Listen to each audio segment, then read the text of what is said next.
El concepto de cielo e infierno es una narrativa que fue moldeada por civilizaciones antiguas y transmitida de generación en generación como una herramienta para el control y el miedo. No son revelaciones divinas, son mitos reimaginados, tomados prestados y presentados como verdades absolutas. ¿Suena demasiado crítico? Quédense conmigo, porque esto no es solo duda, es un viaje a través de la historia. Durante gran parte de la historia de la humanidad, el más allá no se consideraba un sistema de recompensas para los virtuosos o de castigos para los malvados. En el judaísmo antiguo, las primeras escrituras apenas mencionaban conceptos similares al cielo y al infierno. En cambio, el Antiguo Testamento describe el Seol, un reino sombrío sin fuego, horcas ni puertas doradas.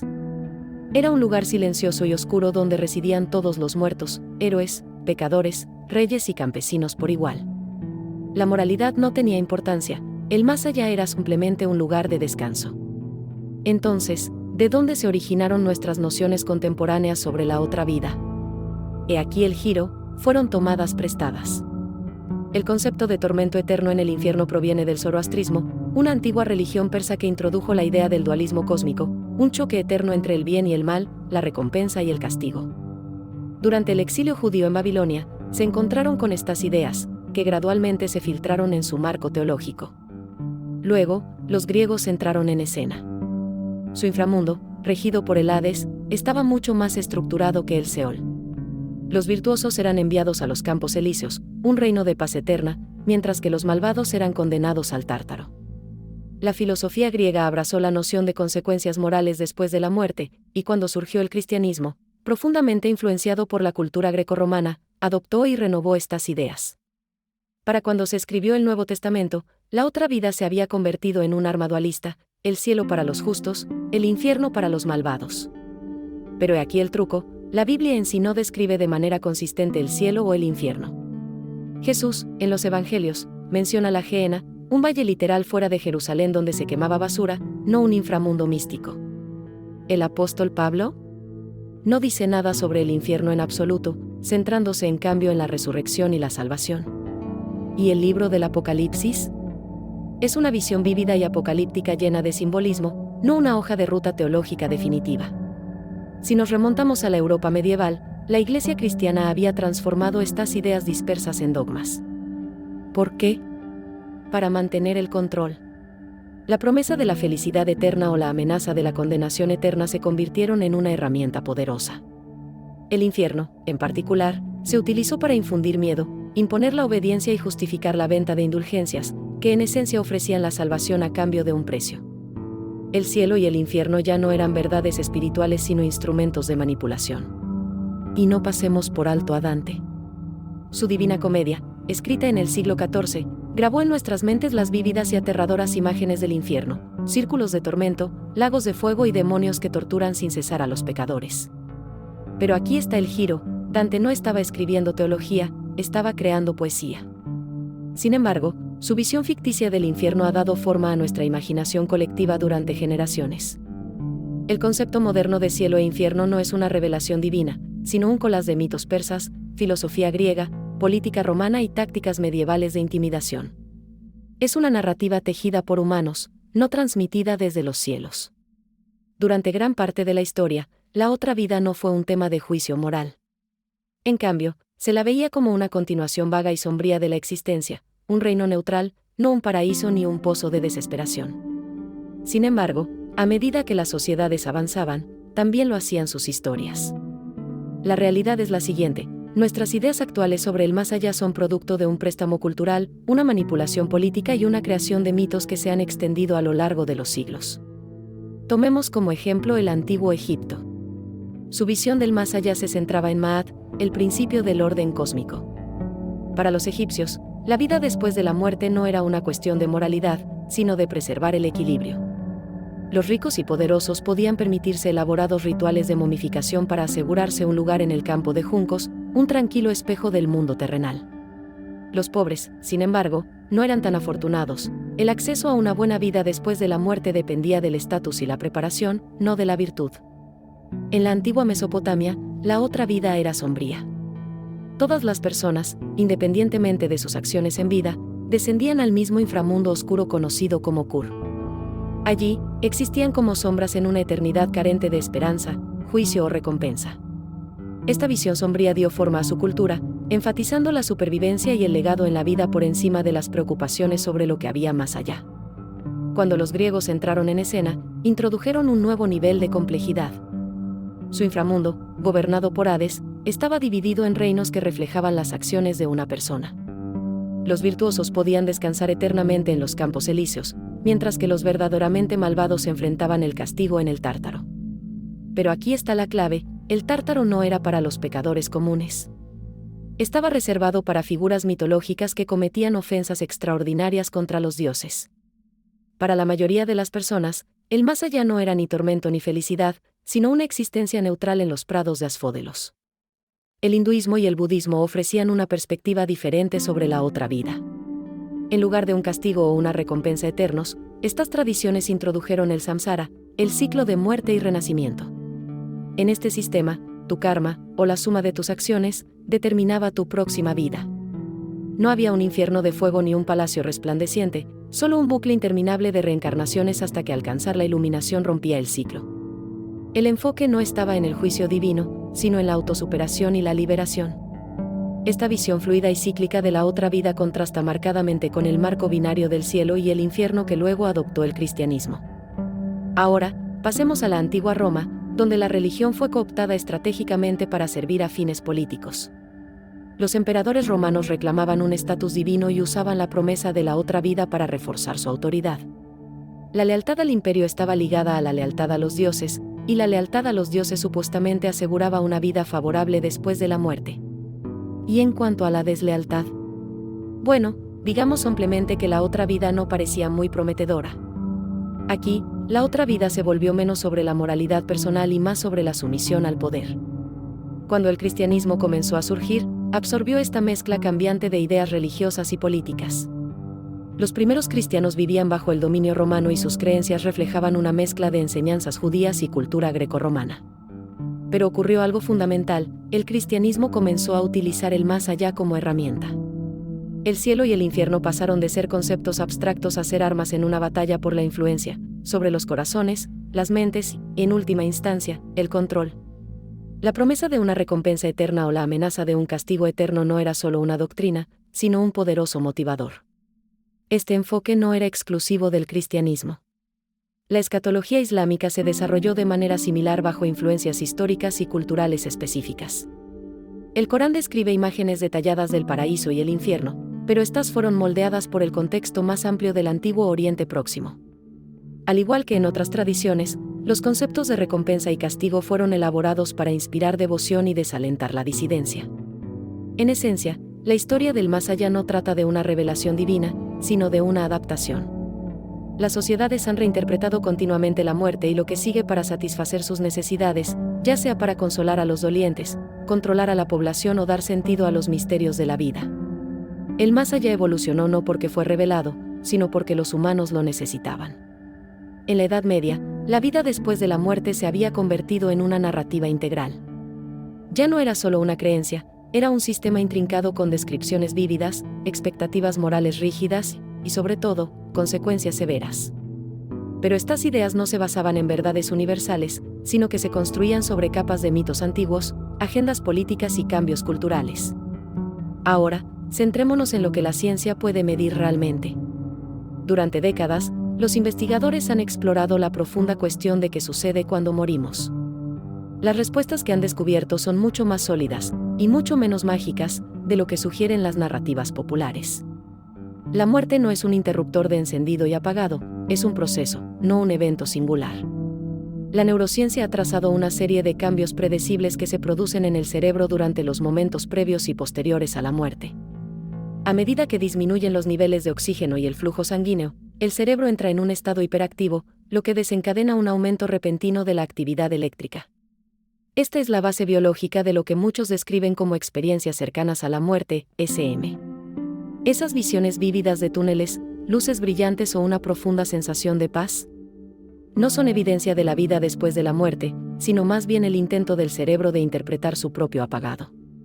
Tomemos como ejemplo el clásico túnel de luz. Los estudios revelan que este fenómeno está relacionado con la corteza visual, que reacciona a la falta de oxígeno. A medida que el oxígeno disminuye, el estrechamiento de la visión crea la percepción de un túnel. Esa profunda sensación de paz es el cerebro que libera endorfinas, sustancias químicas naturales que alivian el dolor y el estrés durante los momentos traumáticos. Estas sensaciones tienen un profundo significado porque ocurren en el núcleo de nuestra conciencia. Sin embargo, no son una prueba de que haya vida después de la muerte. Más bien, representan la extraordinaria capacidad del cerebro para gestionar sus momentos finales. Experimentos controlados han puesto a prueba la validez de las afirmaciones sobre la CCM. En un estudio, los investigadores colocaron imágenes ocultas en habitaciones de hospital, imágenes visibles solo desde una perspectiva elevada. ¿El objetivo?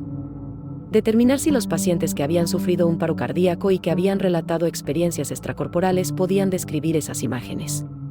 Los resultados fueron claros, no había pruebas que respaldaran tales capacidades. Lo que se siente como si estuviéramos flotando sobre el cuerpo es más probablemente un truco de la memoria y la percepción, no una separación real del yo físico. Tal vez aún más convincente sea la investigación en curso sobre cómo funciona la conciencia. Nuestros pensamientos, emociones y sentido de la identidad no son fuerzas místicas, son el producto de miles de millones de neuronas que se activan siguiendo patrones intrincados. Cuando el cerebro deja de funcionar, también lo hace el yo. No se trata de especulación, sino de biología. No hay evidencia científica que respalde la idea de que la conciencia existe independientemente del cerebro. De manera muy similar a cómo un programa de computadora deja de funcionar cuando se apaga su hardware, el yo se disuelve cuando el cerebro se detiene. Y, sin embargo, la necesidad humana de creer en la otra vida persiste. ¿Por qué? La evolución puede tener la respuesta. Nuestros antepasados desarrollaron un miedo a la muerte porque les ayudaba a sobrevivir. Los primeros humanos que evitaban las situaciones peligrosas vivían lo suficiente para transmitir sus genes. Pero con ese instinto de supervivencia vino una necesidad igualmente poderosa de darle sentido a la muerte. El concepto de una vida después de la muerte no era solo un consuelo, sino que se convirtió en una adaptación psicológica para ayudarnos a enfrentar lo desconocido.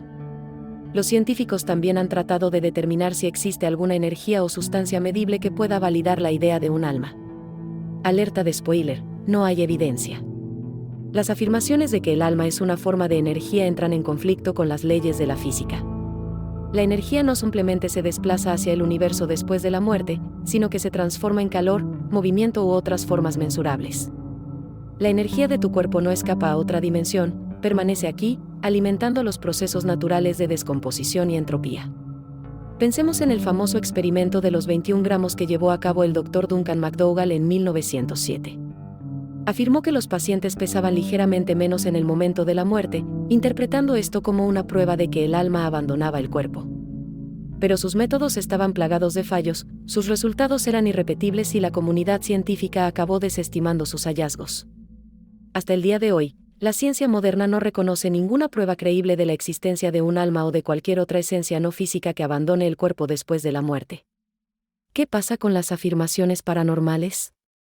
Abundan las historias de fantasmas, médiums y testimonios de experiencias cercanas a la muerte, pero son abrumadoramente anecdóticas. Ningún experimento controlado ha verificado jamás la comunicación con los muertos. De hecho, la mayoría de los llamados fenómenos sobrenaturales han sido desacreditados como engaños, sugestiones psicológicas o simples interpretaciones erróneas de eventos naturales. En definitiva, la ciencia no apoya la idea de una vida después de la muerte. La conciencia, hasta donde sabemos, es un producto del cerebro, y cuando el cerebro deja de funcionar, también lo hace el yo. Las experiencias cercanas a la muerte y las percepciones extracorporales son, sin duda, fascinantes, pero tienen sus raíces en la biología, no en la metafísica. La vida después de la muerte, tal como se describe en las tradiciones religiosas y culturales, sigue sin estar demostrada. Lo que la ciencia sí confirma es esto: la vida termina cuando el cerebro deja de funcionar. Si bien esa verdad puede resultar inquietante, también es liberadora. La ciencia no ofrece fantasías reconfortantes, sino realidad. Y esa realidad suele ser más empoderadora que cualquier mito. En la Biblia cristiana, el concepto de cielo e infierno es todo menos consistente. Tomemos como ejemplo el Antiguo Testamento. Libros como el Eclesiastés describen a los muertos como personas que van al Seol, un reino neutral y sombrío donde todos, buenos o malos, terminan. No hay juicio, ni recompensa, ni castigo. Incluso el rey David, una figura fundamental en el judaísmo y el cristianismo, habla de unirse a su hijo en la muerte sin mencionar el cielo o el infierno. El enfoque de estos textos no está en la otra vida, sino en vivir plenamente en el presente. Pero entonces llega el Nuevo Testamento y cambia la narrativa. De repente, hay un marco binario, felicidad eterna en el cielo o sufrimiento eterno en el infierno. Sin embargo, incluso aquí, los detalles siguen sin estar claros. Jesús menciona Gehenna, a menudo interpretada como infierno, pero Gehenna era un lugar literal, un vertedero de basura fuera de Jerusalén donde se incineraban los desechos. ¿Estaba hablando literalmente o lo usaba como metáfora? Y no olvidemos que Jesús a menudo enseñaba en parábolas, dejando espacio para la interpretación.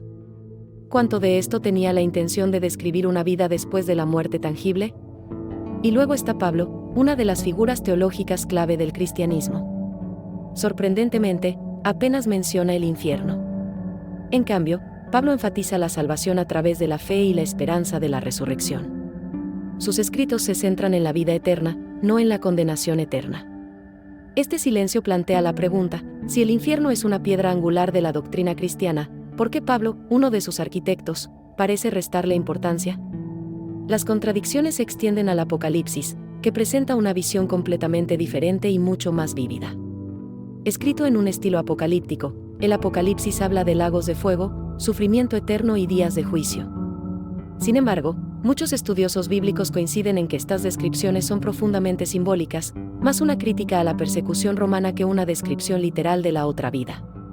Su propósito probablemente era consolar a los oprimidos, no proporcionar una hoja de ruta definitiva hacia la eternidad. Ahora, vayamos más allá del cristianismo y examinemos cómo otras religiones perciben la otra vida. En el Islam, el Corán describe vívidamente el paraíso como un exuberante jardín lleno de abundancia y placer, mientras que el infierno es un reino de fuego y tormento. Sin embargo, lo que determina quién termina en un lugar u otro no es del todo sencillo. Algunos versículos enfatizan la fe en Alá como el camino hacia la salvación, mientras que otros enfatizan las buenas acciones. Esto crea una tensión, un individuo moral sin fe puede ser condenado, mientras que un creyente con acciones cuestionables podría ser salvado. Esta inconsistencia plantea preguntas difíciles sobre la justicia divina. El hinduismo y el budismo, por el contrario, giran en torno a la reencarnación y el karma. Tus acciones en esta vida dictan tu próxima, ya sea un paso hacia la iluminación o un enredo más profundo en el ciclo del samsara. Pero incluso estas tradiciones tienen sus complejidades. Diferentes textos debaten qué determina realmente el curso de la reencarnación. ¿Son suficientes las acciones por sí solas o también juegan un papel las intenciones? ¿Y qué pasa con la iluminación? Algunas enseñanzas sugieren que se puede lograr en una sola vida, mientras que otras implican que se necesitan innumerables ciclos de renacimiento. Estas variaciones resaltan la influencia humana en la configuración de estas doctrinas. Por último, el judaísmo ofrece una perspectiva única. Las enseñanzas judías tradicionales se centran más en esta vida que en la siguiente. El Talmud contiene una amplia gama de opiniones sobre la otra vida. Algunos rabinos prevén una resurrección futura, otros describen una forma de juicio y otros sugieren que la otra vida es incognoscible. Esta diversidad de pensamiento refleja la aceptación del debate por parte del judaísmo, pero también subraya la falta de una doctrina unificada. Estas contradicciones no son aleatorias. Reflejan la evolución de las ideas religiosas a lo largo de los siglos, influenciadas por cambios culturales, agendas políticas y dinámicas sociales. Diferentes autores, contextos y motivaciones produjeron visiones muy diferentes de lo que viene después de la muerte. ¿El resultado? Un mosaico de creencias que a menudo se contradicen en lugar de complementarse. Ahora, despeguemos las capas de mitología, teología y condicionamiento cultural. Desde la perspectiva de los ateos y los agnósticos, la conversación sobre la otra vida toma un giro más simple, se trata de la realidad. Su consenso es claro, la muerte es el final. No hay paraíso, no hay sufrimiento eterno, no hay continuidad. No se trata de un sistema de creencias, sino de una conclusión extraída de la evidencia, o más bien, de la ausencia de ella. La perspectiva atea. Los ateos consideran que la otra vida es una ilusión reconfortante, una historia que la humanidad creó para calmar su miedo a la mortalidad. Para ellos, el concepto no se sostiene porque no existe ningún mecanismo para que la conciencia persista una vez que el cerebro deja de funcionar. El conocimiento científico actual sugiere que la conciencia depende por completo del cerebro físico. Cuando el cerebro deja de funcionar, también lo hace el yo. Algunos pensadores ateos destacados, como Sam Harris, han examinado minuciosamente la idea de una vida después de la muerte. Harris equipara la creencia en un alma o esencia que sobrevive a la muerte con la creencia en fantasmas. Ambas, sostiene, se basan en ilusiones más que en evidencias. Si bien la idea de un alma eterna puede consolar a algunos, Harris aboga por aceptar la irrevocabilidad de la muerte como una forma más honesta y productiva de abordar la vida. Richard Dawkins lleva este argumento más allá y descarta la existencia de la otra vida como una ilusión. Para Dawkins, la idea no solo es improbable, sino también innecesaria. Afirma que la vida deriva su significado precisamente de su finitud. La noción de existencia infinita, ya sea en el cielo o en otro lugar, carece de coherencia evolutiva o filosófica. Dawkins sostiene que la naturaleza no nos debe nada, y menos aún la inmortalidad. La vida, dice, es un accidente fugaz y notable, una disposición temporal de materia y energía. Y cuando se acaba, simplemente se acaba. El enfoque agnóstico. Los agnósticos, por su parte, adoptan una postura más cautelosa. No afirman tener certezas, ya que reconocen la falta de pruebas concluyentes en ambos sentidos. A menudo malinterpretada como indecisa, la posición agnóstica es en realidad más matizada. Los agnósticos sostienen que la cuestión de lo que sucede después de la muerte podría ser fundamentalmente incognoscible, un misterio más allá del alcance de la comprensión humana. Pero esto no significa que apoyen la invención de respuestas. Para los agnósticos, la honestidad intelectual es fundamental, aceptar los límites de lo que realmente podemos saber. Hacen hincapié en que la ausencia de una vida después de la muerte no disminuye el valor de la existencia, sino que lo aumenta. Si esta vida es todo lo que tenemos, entonces cada decisión, cada momento, se vuelve profundamente significativo. Sin una eternidad para arreglar las cosas, la vida se convierte en una oportunidad irreemplazable, sin una segunda oportunidad. Una crítica del marco moral del más allá. Los ateos y los agnósticos suelen cuestionar el marco moral vinculado al concepto de una vida después de la muerte. La idea de que el destino eterno de alguien depende de la adhesión a un dogma religioso plantea serias preguntas. ¿Por qué una deidad omnipotente exigiría una fe ciega o una obediencia rígida como requisitos previos para la felicidad eterna? ¿Y por qué las acciones finitas justificarían un castigo eterno? Estas no son simplemente reflexiones filosóficas, exponen inconsistencias lógicas en muchas narraciones sobre la otra vida. Para los ateos y los agnósticos, rechazar la vida después de la muerte no es un acto de nihilismo, sino una aceptación de la realidad. Consideran la muerte como una parte natural del ciclo de la vida, no un acontecimiento al que temer o confundir. No son necesarias explicaciones elaboradas ni fantasías reconfortantes. Para ellos, el fin de la conciencia no es una tragedia, es simplemente la forma en que funciona el universo.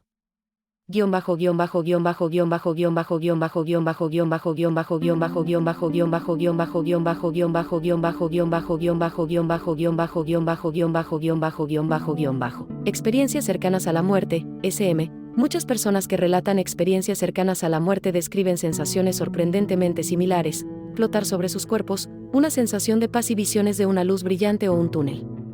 Algunas incluso cuentan haber conocido a seres queridos fallecidos o figuras divinas. Pero aquí está el truco: estas experiencias no son exclusivas de ninguna religión o cultura en particular. Por ejemplo, un cristiano podría afirmar haber visto a Jesús, mientras que un hindú podría encontrarse con Yama, el señor de la muerte. Esta variación sugiere que las SM están influenciadas por creencias personales y antecedentes culturales, no por verdades universales.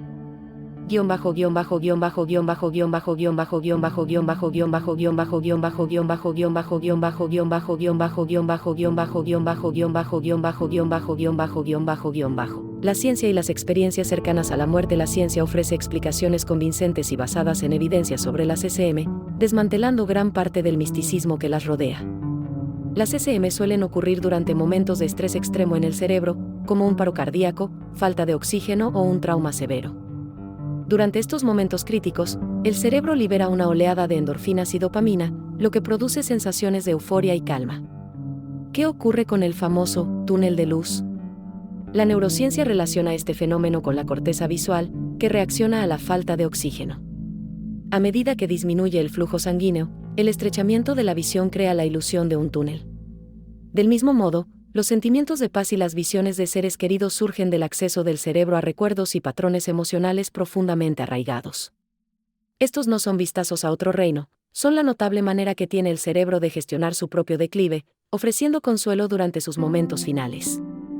Experiencias extracorporales, EFC. Las experiencias extracorporales, UOV, suelen acompañar a las experiencias cercanas a la muerte, SM, y son otro fenómeno fascinante pero explicable.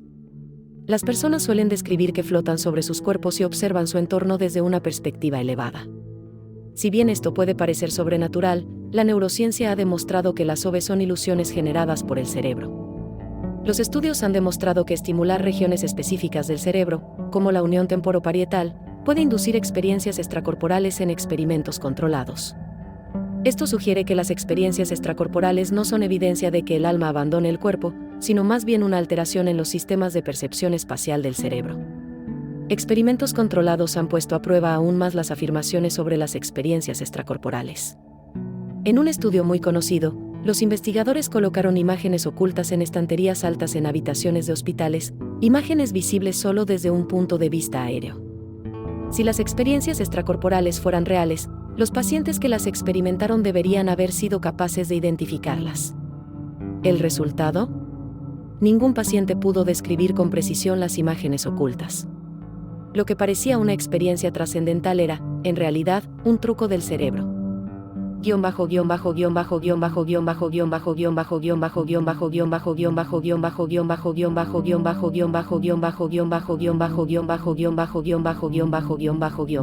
El papel de la memoria y la percepción. La aparición de seres queridos fallecidos durante las SM también se puede explicar a través de la psicología. Cuando el cerebro está bajo estrés extremo, recurre a recuerdos y emociones profundamente arraigados. Encontrarse con un rostro familiar brinda consuelo y ayuda a aliviar el miedo a la muerte. No se trata de una visita espiritual, sino de una respuesta psicológica natural diseñada para proteger la mente.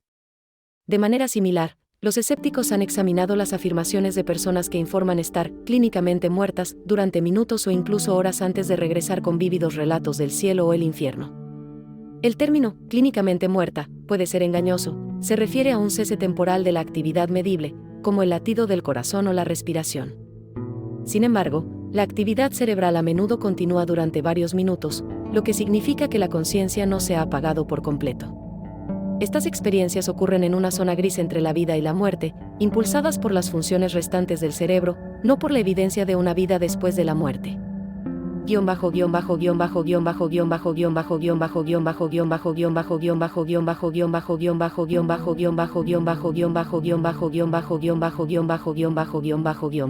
Afirmaciones paranormales y mediums. La idea de comunicarse con los muertos a través de mediums o psíquicos tampoco está fundamentada. Experimentos controlados revelan constantemente que estas prácticas son fraudulentas o dependen de técnicas de lectura en frío, un método en el que los mediums utilizan declaraciones vagas y pistas sutiles para dar la impresión de conocimientos sobrenaturales. En condiciones de prueba estrictas, estas supuestas habilidades no logran ofrecer resultados verificables. Incluso los casos de recuerdos de vidas pasadas no se someten a un escrutinio minucioso. La mayoría de estas afirmaciones resultan ser recuerdos falsos, moldeados por sugestión, influencias de los medios de comunicación o imaginación infantil.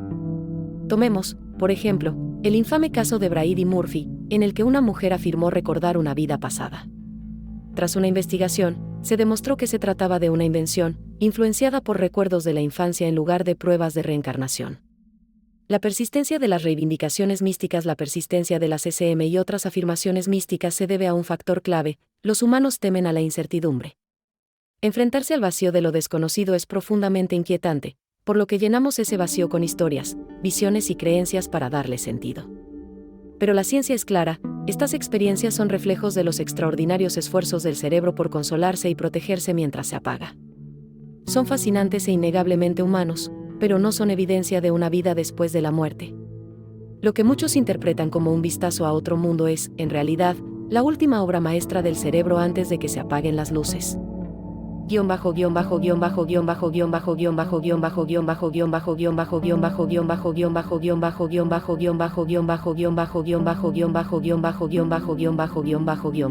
La muerte como experiencia universal. La muerte es una realidad universal. En todas las culturas, religiones y épocas, la humanidad se ha enfrentado a la misma pregunta fundamental: ¿Qué sucede cuando se apaga la luz? A pesar de miles de años de investigación, a través de la religión, la filosofía, la ciencia y las experiencias personales, todavía no hay una respuesta definitiva. Y tal vez ese sea el punto. Lo desconocido siempre ha sido un poderoso catalizador para el descubrimiento, impulsándonos a explorar los límites de la existencia.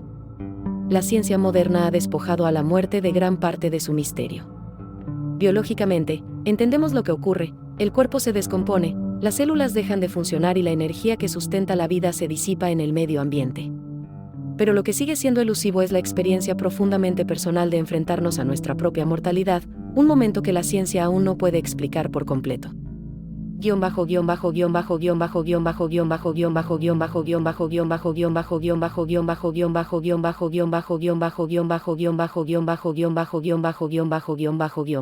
Las implicaciones filosóficas de la muerte y el más allá. La inevitabilidad de la muerte nos obliga a afrontar profundas cuestiones filosóficas sobre la existencia, el significado y el legado. Ya sea que creamos o no en la vida después de la muerte sin duda determina cómo elegimos vivir. A lo largo del tiempo, filósofos, científicos y teólogos han ofrecido diversas interpretaciones que reflejan la complejidad del pensamiento humano. Para los existencialistas como Jean-Paul Sartre y Albert Camus, la ausencia de una vida después de la muerte no es una fuente de desesperación, sino un llamado a crear un sentido en una existencia finita. Sartre declaró célebremente que sin un propósito predeterminado, los humanos están condenados a ser libres, responsables de forjar sus propios caminos. Camus, por otro lado, veía el absurdo de la vida, la tensión entre nuestra búsqueda de sentido y la indiferencia del universo como una oportunidad para abrazar la vida plenamente, incluso frente a sus preguntas sin respuesta. El humanismo secular se hace eco de estas ideas. Al rechazar lo sobrenatural, desplaza el foco hacia el valor de esta vida y la responsabilidad de vivir éticamente.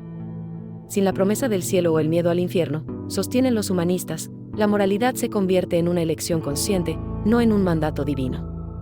La naturaleza finita de la vida añade urgencia, obligándonos a buscar significado y conexión en el aquí y ahora, para nosotros mismos y para los demás. Para los agnósticos, la respuesta filosófica a la muerte se basa en la humildad. Aceptan los límites del conocimiento humano y reconocen la posibilidad de una vida después de la muerte sin pretender tener certezas.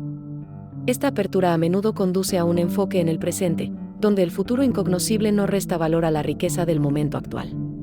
Perspectivas culturales sobre la muerte. Las creencias sobre el más allá varían mucho de una cultura a otra y revelan tanto sobre los vivos como sobre los muertos. Estas creencias suelen reflejar los valores, los temores y las aspiraciones de una sociedad y sirven como espejos de la condición humana. En el antiguo Egipto, la otra vida giraba en torno al concepto de Ma'at, el principio de orden y equilibrio. Se creía que una vida en sintonía con la armonía cósmica garantizaba un paso seguro al campo de juncos, un espejo sereno del mundo terrenal. Sin embargo, este sistema de creencias reforzaba las jerarquías sociales, los elaborados rituales funerarios y el acceso a la otra vida solían ser privilegios reservados para los ricos. En cambio, el hinduismo y el budismo se centran en el samsara, el ciclo de muerte y renacimiento, en el que el karma actúa como fuerza guía. Estas tradiciones ponen menos énfasis en la finalidad de la muerte y más en el crecimiento espiritual continuo y el desarrollo moral. El objetivo no es alcanzar un único destino, sino progresar hacia la iluminación y la liberación del ciclo. Las tradiciones indígenas, como las de muchas tribus nativas americanas, consideran la muerte como una transición, no como un final. Se considera que los muertos pasan a formar parte del tejido espiritual del mundo y ofrecen orientación a los vivos. Estas creencias enfatizan la interconexión de toda la vida y la naturaleza cíclica de la existencia, y presentan la muerte como una continuación en lugar de una conclusión. En la cultura occidental, fuertemente influenciada por el cristianismo, la otra vida suele representarse en claras disyuntivas, cielo o infierno, recompensa o castigo. Esta visión dualista refleja siglos de influencia teológica y política, pero también resuena con los deseos humanos de justicia y cierre. Como hemos explorado, este marco tiene tanto que ver con el condicionamiento cultural como con las creencias espirituales.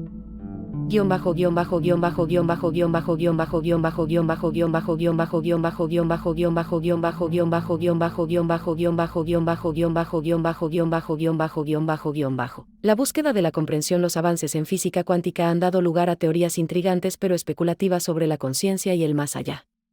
Algunas ideas, como la conciencia cuántica, proponen que la mente podría operar a un nivel cuántico, lo que abre la posibilidad de que alguna parte de nosotros pueda trascender la muerte. aunque estas teorías siguen sin demostrarse, sirven como recordatorio de lo poco que realmente sabemos sobre el universo. ¿Podría existir la vida después de la muerte fuera de nuestro marco científico actual? Es posible. Pero hasta que surjan pruebas concretas, sigue siendo una pregunta, no una respuesta. Encontrar sentido a la mortalidad, reconocer la impermanencia de la vida puede resultar a la vez desalentador y liberador. Sin la promesa de una vida después de la muerte, cada momento se vuelve irreemplazable. Cada decisión tiene más importancia y cada conexión adquiere un profundo significado. Para muchos, la idea de que la muerte no es un fin absoluto sino la continuación del ciclo de la vida resulta reconfortante. El cuerpo regresa a la tierra, alimentando nueva vida, mientras que nuestra energía se dispersa por el universo y pasa a formar parte de la historia continua de la existencia. Para quienes eligen aceptar la incertidumbre, la belleza reside en el misterio mismo. La diversidad de perspectivas sobre la otra vida no solo es fascinante, sino que también sirve como testimonio de la complejidad del ser humano. Una reflexión final: ya sea que creas en una vida después de la muerte, aceptes la irrevocabilidad de la muerte o te encuentres en un punto intermedio, la búsqueda de respuestas revela más sobre nuestra humanidad compartida que sobre lo que hay más allá. La búsqueda de comprensión nos conecta a través de culturas, creencias y filosofías. Y quizás la verdad más profunda de todas es esta: la forma en que abordamos la muerte refleja la forma en que elegimos vivir. Gracias por acompañarme en este viaje. Ya sea que esta exploración haya generado preguntas, haya desafiado tus creencias o te haya ofrecido una perspectiva nueva, espero que te inspire a seguir ahondando en los misterios de la existencia. El legado de nuestras preguntas, incluso ante la incertidumbre, las preguntas que nos hacemos sobre el más allá dejan un legado duradero. Estas preguntas moldean nuestras culturas, influyen en nuestras filosofías y definen nuestros valores. Afectan la manera en que construimos relaciones, establecemos la moralidad y navegamos por el delicado equilibrio entre la esperanza y la realidad. Para algunas personas, la idea de una vida después de la muerte brinda consuelo ante la pérdida, una forma de aliviar el dolor de la separación. Para otras, inspira un sentido de responsabilidad, alentando una vida alineada con valores que creen que los llevarán a la eternidad. Y para quienes ven la muerte como el final, se convierte en un poderoso motivador para apreciar cada momento y aprovechar al máximo el tiempo que tienen. El papel de la ciencia en la comprensión de la muerte. Aunque la ciencia no pueda responder a preguntas espirituales, sí proporciona información valiosa sobre el proceso de la muerte. Desde investigaciones sobre experiencias cercanas a la muerte hasta estudios sobre el intrincado funcionamiento del cerebro, la ciencia ofrece herramientas para ayudarnos a comprender lo que sucede cuando la vida se transforma en muerte. Por ejemplo, la neurociencia ha revelado que los últimos momentos del cerebro están marcados por una intensa actividad, lo que explica las sensaciones vividas que suelen transmitirse en las experiencias cercanas a la muerte. Lejos de restar importancia a su significado, estos descubrimientos ponen de relieve la maravilla de la biología humana, fundamentando estas experiencias en fenómenos observables. Las teorías cuánticas especulativas también amplían los límites de nuestra comprensión. Si bien no están demostradas, nos recuerdan que puede haber facetas de la existencia que escapan a nuestra comprensión actual, lo que sugiere que el universo aún esconde misterios que esperan ser desentrañados. Abrazando el misterio, en definitiva, la pregunta de qué sucede después de la muerte puede que nunca tenga una respuesta completa, y tal vez ahí resida su poder. El misterio nos invita a explorar, reflexionar y conectarnos unos con otros. Nos desafía a pensar profundamente sobre lo que significa vivir plena y auténticamente frente a lo desconocido. Ya sea que la abordemos con fe, escepticismo o curiosidad, la muerte nos une en un viaje compartido de búsqueda de significado. A través del tiempo, las culturas y las creencias, la búsqueda de comprender la vida después de la muerte habla de algo profundamente humano, nuestro deseo permanente de encontrar un propósito en la belleza fugaz de la vida. Reflexiones finales. Gracias por acompañarme en esta exploración de mitos, ciencia y filosofía. El más allá puede seguir siendo un misterio perdurable, pero la forma en que lo afrontamos revela la profundidad de nuestra creatividad, anhelo y resiliencia como seres humanos. Ya seas creyente, escéptico o te encuentres en un punto intermedio, tu perspectiva importa. Juntos, podemos seguir ampliando los límites de la comprensión, plantear preguntas audaces y aceptar la complejidad de lo que significa ser humano. Gracias por ver el video y nos vemos en el próximo.